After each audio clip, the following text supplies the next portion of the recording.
bill that is before the House at the stage of the whole House committee. And we want to tell you that our members, the members of the Azimio coalition, many of them have filed amendments. And they had filed amendments as early as yesterday and today morning. But unfortunately, it looks like there is instructions. There are instructions from the Kenya Kwanza regime that that bill must be passed without any amendments. And for that reason, they are not listening to any logic. They are not listening to any amendment that can improve the bill. They are not listening to any issue that can make life better for Kenyans. So we have decided that we have instructed our members now to drop all the amendments because they are not being listened to. They are not being, engaged in a manner that can make the bill better. So we have decided now to walk out from the committee of the whole House. We are going to prosecute now this matter in the public court, and we are going to tell Kenyans who is against them and who is with them. Because what is contained in that bill is going to make the lives of Kenyans miserable. And this is not what Kenya Kwanza people promised Kenyans during the campaigns. So this is not a law-making process, as Honorable Otiende has said. This is a rubber stamping process. A bill has been manufactured elsewhere, brought it to Parliament, then it went through some, charade of public participation here and there, listening to the views of the people, and now it is being passed here, just like the way the security bills were passed in the year 2014. That it must happen, it must go through, it must be implemented. I thought the law is being made for all Kenyans, irrespective of which party you belong to, irrespective of how you voted. It's a law that's going to affect all Kenyans. So views, members of parliament here are sent by different people, different parties. So their views matter. The people who are in Azimio's views matter on every bill, because the bill is not going to affect, when it is assented to and it becomes an act of parliament, it's not going to affect only the Kenya Kwanza people. It's also going to affect all other Kenyans, including the Azimio people. So for that reason, we think if Parliament continues doing business in this manner, then we are going to have a problem as a country. But it's a matter that we intend to address holistically in the near future. So with those few remarks, I want to tell you, instead in participating in a rubber stamping process, in a legitimate process. So I think I can allow other members to say something. This morning in my office as the whip, I had a meeting with our members who voted yesterday, who voted with the bill. And they told me a very, very disheartening story. They told me that they were coerced, they were intimidated, they were told that projects that are going on in their constituencies will be stopped by the executive. Some of them told me they were called by executive members, senior executive members like PSS and ministers from the counties they come from, and told them that if you don't vote in this manner, then there is no development you are going to get. Even the little food they are distributing, some of them is out of hunger. They were told even the rice and the beans that we are sending to your constituency will be stopped. How? How can we do that? Honestly, how can we do that? What kind of strong arm tactics is that? I'm really in deep shock today that in 2024, the government of the Republic of Kenya can use that kind of tactics to make members of parliament vote in certain way. Members of parliament must always vote with their conscience, especially the members of parliament in the Azimio side. They must be allowed to vote with their conscience, they must be allowed to vote in accordance with their party position, and they must be allowed to vote what their constituents want. But if you are going to threaten them, intimidate them, their people are taxpayers. Taking development to members of parliament, areas represented by Azimio, is not a favor, it's a right. Their constituents, their people also pay taxes, just like the constituents, members of Kenya Kwanza pay taxes. So today I was really shocked, because I wanted to de-whip some of them, but some of them came crying on their knees and told me, my friend, I had a project going on in my constituency, and I got a phone call the previous day, and I was told, if you don't vote in this manner, we are going to stop that project in your constituency. I told him, stand up, don't worry, go and serve your people, but next time, don't listen to that, because We are going to make it very clear to the Kenyans that it is your right to get development and it is your right to be served with your taxes. Let me explain our complaint, and then as the Whip has explained. Our first complaint is rushing the bill. You realize that this is only the third bill, the third day since the bill was introduced. It was introduced last week on Thursday, which is the last day of sitting. Yesterday was Tuesday, and today is Wednesday. The idea of having a bill that is as important as it is, fast-tracked within 3 days, is a matter of national concern.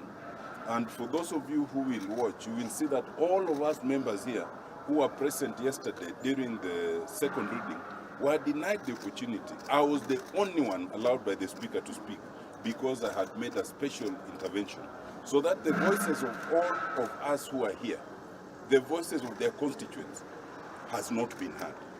The second problem with the bill is that it's coming at a time that there was a court case that had declared the previous provisions within the Public Finance Act unconstitutional.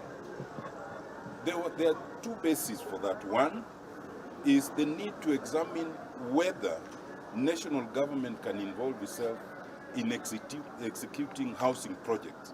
And yet, under the Constitution, it is clearly one for the counties. National government is only allowed to give the policy.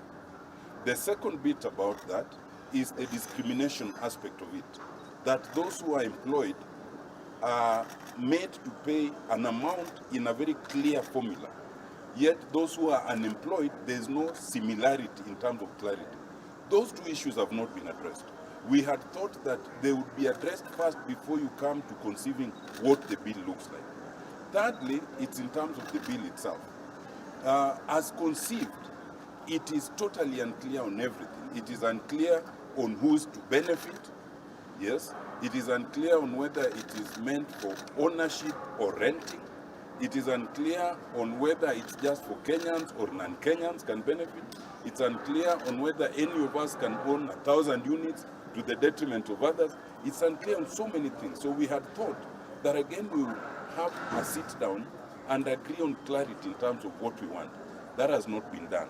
Now, lastly, we had thought that even if they are to overlook all those things, there are certain technical things in which you can usually improve a bill, including, and as you know, they are seeking to tax the gross income, not net, gross. And we had thought that some of these things are almost commonsensical, that you can at least agree to disagree in principle, but you can tidy up the bill. So in good faith, we had proposed, as explained by Honorable Junet, a number of amendments.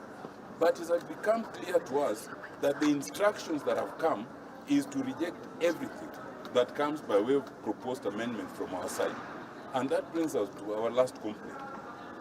To have an august house, a parliament that receives instructions from the executive, and once it receives those instructions, it cannot execute its mandate under the Constitution, is to have a failed parliament.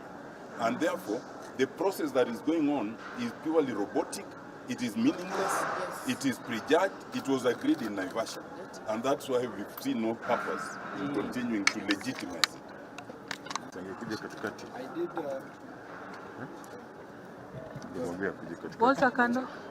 I did file an amendment. Thank you.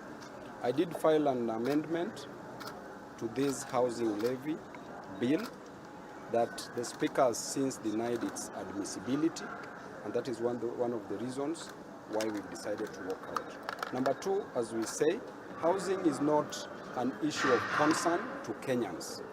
Kenyans have serious things ranging from unemployment, high cost of living, to high cost of education that should be discussed on the floor of the parliament. Housing is a private good that should be left to Kenyans to decide on their own by providing jobs and letting them build their own houses. The government's role is to create an enabling environment so that Kenyans can build houses for themselves. The sole responsibility of the government is to work on the public goods, not private goods. Public goods like roads and merit goods like education, and also facilitating the consumption of health and education. Otherwise, we are not in support of this, because this bill is meant to defraud, to pilfer, to steal money from Kenyans. Thank you. Said almost everything. But let me just put it this way, that what Kenyans are witnessing and staring at is, what Kenyans are witnessing and staring at is dictatorship by William Ruto. I've said this before and I want to repeat it. This is the real Ruto. The Ruto we have seen for the past 12 or so months is a fake one. This is the Ruto, a dictator, one who does not care so long as his interest is served. This housing levy is serving no other person's interest but Ruto's interest. He is determined to push it, whether Kenyans like it or not, whether you are crying, he does not care. This bill is not good for Kenyans, and they know it. It's not that the executive does not know, but they still insist in pushing it, whether we make noise or not. Now, my final comment would be, I want to thank the leadership of Azimio. There was no reason why we should participate at all in the committee of the whole house, because this is already determined. So walking out is the right thing to do. Let us meet elsewhere. First, maybe courts. Two, I think Kenyans may go back to where we came from. Because if we have to be pushed this way, tomorrow you don't know what will happen.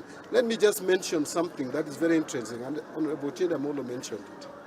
That now any Kenyan, whether you are a farmer or you sell clothes, mutumba, or whatever you do, the government has the right to calculate 1.5% of your gross earnings, not net.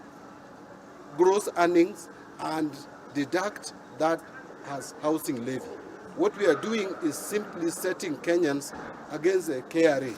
They will come to your doorsteps and start demanding for housing levy from you for I don't know what source of income. Thank you.